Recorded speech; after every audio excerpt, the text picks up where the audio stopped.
Muy buenas tardes.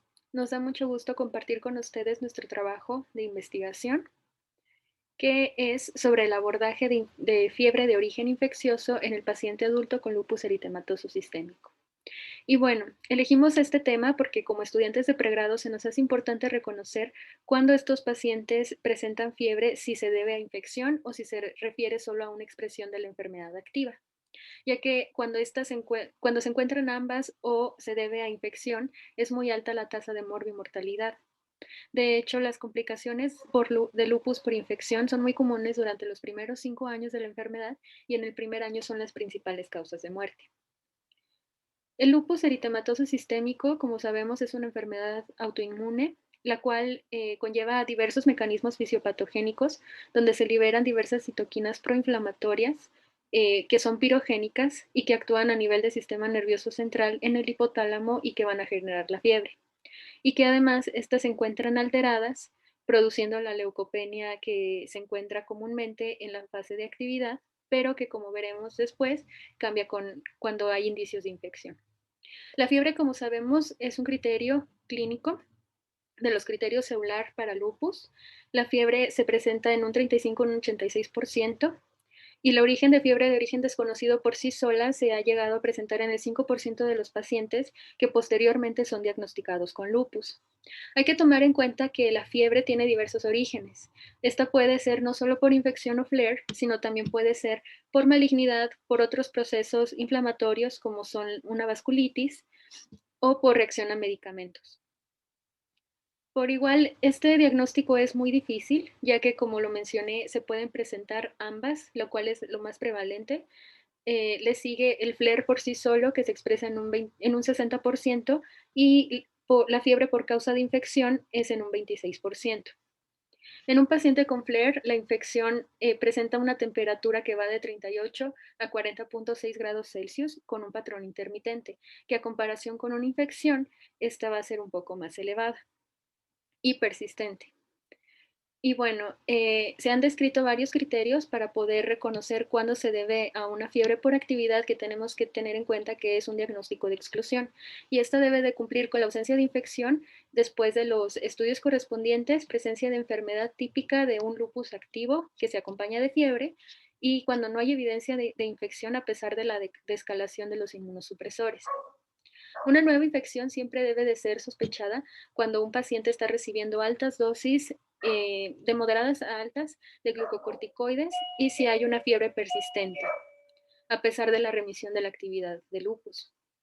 Una pobre respuesta a antiinflamatorios no esteroideos y también paracetamol, o cuando se descalan los glucocorticoides, se debe de sospechar de un origen infeccioso o relacionado a medicamentos.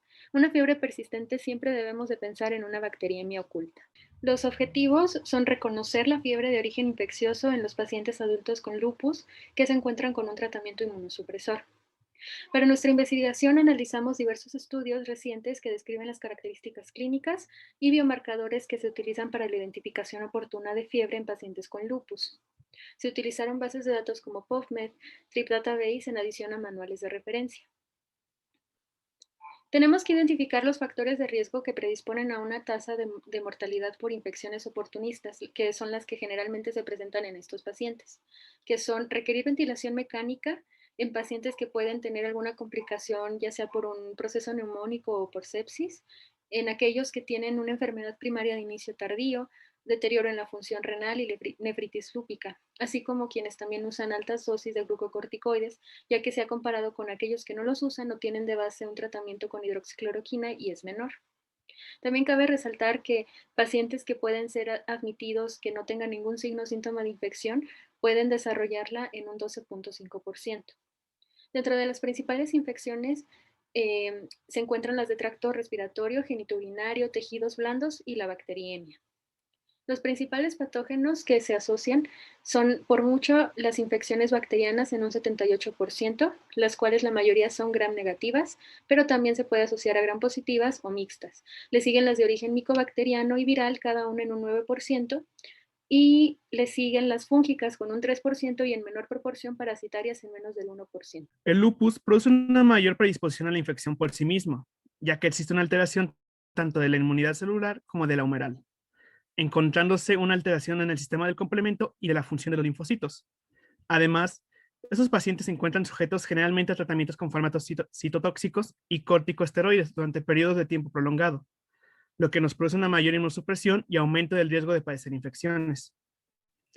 Además de que la presencia de nefropatía e insuficiencia renal es otro factor predisponente a tener en cuenta, ya que las locaciones más frecuentes de focos infecciosos es la vía urinaria, el foco pulmonar y el foco cutáneo.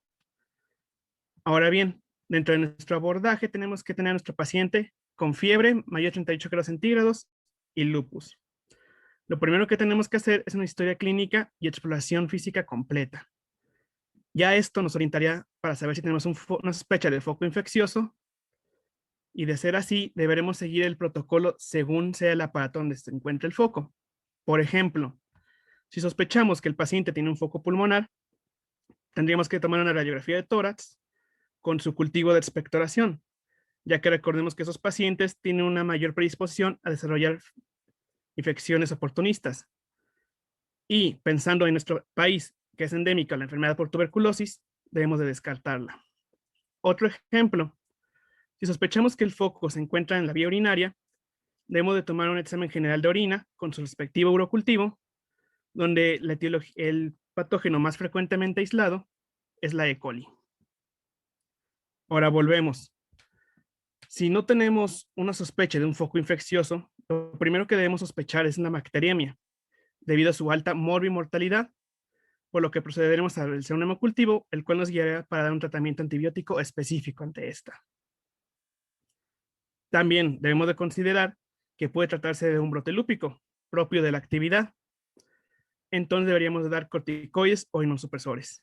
Sin embargo, también debemos tener en cuenta que puede tratarse de un brote lúpico acompañado de una infección, en el cual se deberá tomar estudios de laboratorio para ayudarnos a diferenciar entre una u otra.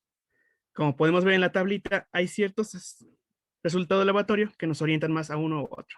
En dado caso de que se trate de un brote lúpico acompañado de una infección, debemos dar corticoides, antibióticos de amplio espectro, para posteriormente realizar antibióticos específicos contra el patógeno sospechado. Ahora bien, dentro de nuestras conclusiones, tenemos que en un paciente con lupus que presenta fiebre, se debe considerar como origen infeccioso hasta que las pruebas pertinentes demuestren lo contrario, y considerar la fiebre por actividad como un diagnóstico de exclusión. Las infecciones en estos pacientes tienen una etiología similar a la población en general, aunque tienen una mayor susceptibilidad a infecciones por hongos o parásitos oportunistas.